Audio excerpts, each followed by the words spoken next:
the game, over 1,200 rebounds, over 200 steals, and #1 all-time in blocks, 321. Is it all just a blur now? Yeah, records are made to be broken.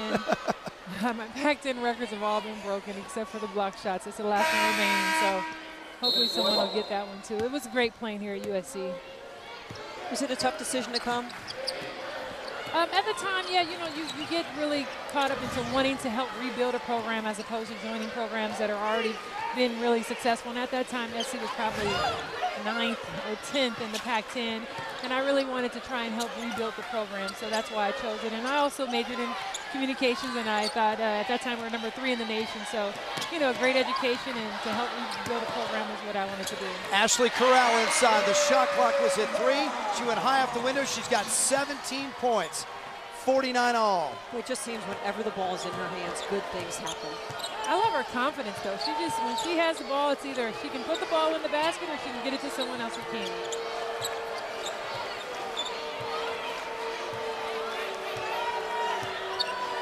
Really tight game, 11 lead changes. The scores been tied 4 times.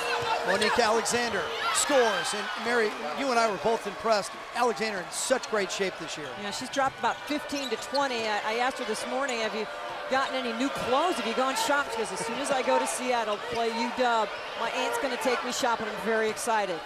She's taking care of business. She also made the athletic director's honor roll. And she had a good game here last year. 8 points and 13 rebounds, and Gilbreth gets called for the offensive foul. And she just got blown by Gilbreth. I think Gilbreth took one dribble too many. She should have pulled up once she beat Monique off the dribble, but she didn't, and therefore it resulted in a charge. Well, it's a tough game for Monique. I mean, you've got to be a presence offensively because defensively you're going to be a liability if you're matching up with someone like Gilbreth in the perimeter. So now USC has all kinds of foul trouble. Dunham has 3, Hughes has 3, and now Gilbreth has 3. Well, those fouls can play a factor, especially a little later down the line. You need Gilbreth to stay out there on the floor. Morris on the follow off the Tukiainen miss. 11 points for Morris. UCLA back by 4. Heather Oliver. I think she tried to bank that one. SC back in transition, UCLA pushing it. Tukiainen, big shot. Drexia Morris is standing at half court, jumping up and down before the ball left Tukiainen's hands. That's confidence. Timeout, Michael Cooper and the women of Troy. Now the Bruin fans still a little sore from last night. The USC men beat the UCLA men by 21 points and trying to even the score here. Tukiainen spotting up, missing the first time, Morris on the follow, and then she got it later. Well, what's nice about this is the transition. Both teams, coaches are furious when they don't find the shooters on the floor. And this time, Coach Cooper calls the timeout and saying, how do you not know where Tukiainen is on the floor? And earlier we saw Nikki Caldwell call a timeout and say, how do you not know where Heather Oliver is? So you see both three-point shooters finding a way to get open and do what they normally do, Mary. Exactly right. And knowing personnel, that's what Nikki Caldwell said. Here's the RPIs of the top 5. Stanford and UConn, of course, right there. You expect that along with Tennessee. And then you look at the Pac-10 with SC, Oregon, and UCLA. And Mary, SC got off to a great start. They went down to the Virgin Islands and came up with a couple of big wins early on. They beat number 13 Texas, and then they came back and beat number 19 Mississippi State. Exactly right. They only lost to Duke at Duke by 6. So that great start, and then they beat Arizona State when they were nationally ranked. So it's an SC team that has set themselves up with that tough preseason schedule. Now you just need to play well during conference. They've put themselves in a terrific position to get back to the tournament. And I'll tell you what, maybe one of UCLA's best games was a loss, and I'm talking about the game at Tennessee. They ended up losing by 14, but they were in that game, and for a young team on the road, playing at that place, the Thompson Bowling Arena, with all those people, that's kind of intimidating. I think that was a big statement by a young group. Well, then you go to Kansas, too.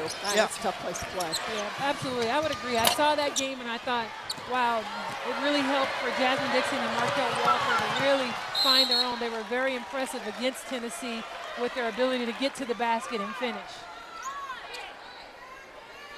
56-49, 9:18 to play. Both of these teams 3-1. The winner, sole possession of second place, be a game back of Stanford. Stanford is 5-0. They've lost once on the year. They're #2 in the nation. Heather Oliver from the corner. Kari LaPlante with the rebound for the women of Troy. Nobody put a body on LaPlante. She just flew right in there. Step back, Ashley Corral. Bit too strong, loose ball.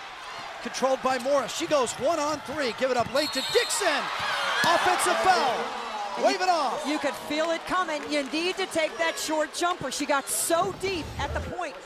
Kept coming, kept coming. By the time she gets rid of it, Corral just stood her ground. That's got to be 3 charges that Corral's taken today. That's called not liking the call. And Nikki just said, come on. Good play by Ashley Corral, held her ground. A lot of people guess down there and they leave their feet, get out of position, stay underneath, make it tough for the offense. She kept retreating and retreating. You got to take the short shot. Oliver had that ball on her palms the whole way. She never got it. The quick catch and release, and the UCLA fans who have come the 13 miles across the Santa Monica Freeway, getting up in her grill, doing the air ball chants. But I'll tell you what, Oliver will come back and burn you.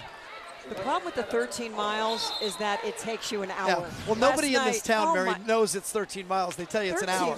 Yeah, no one talks about Mary. mileage. Oh, Lisa. Our traffic's not that bad. Come on, you guys. Okay, 35 minutes. Mary, remember we talked to Nikki Caldwell, told her your second year as the UCLA head coach, and you said, what did you learn in your 2 years so far at UCLA? And she said, back roads. The back roads, the shortcuts to stay off the LA freeways. Well, I'm the queen of the back roads, I must say, so I can get here in about 15 minutes myself. Me and my GPS have no idea what the back roads are, so I'm sitting on that highway. Stay on the freeways, Mary. Yeah, we love those people that stay on the freeway. Leave it to the locals. 15 turnovers now, you guys, for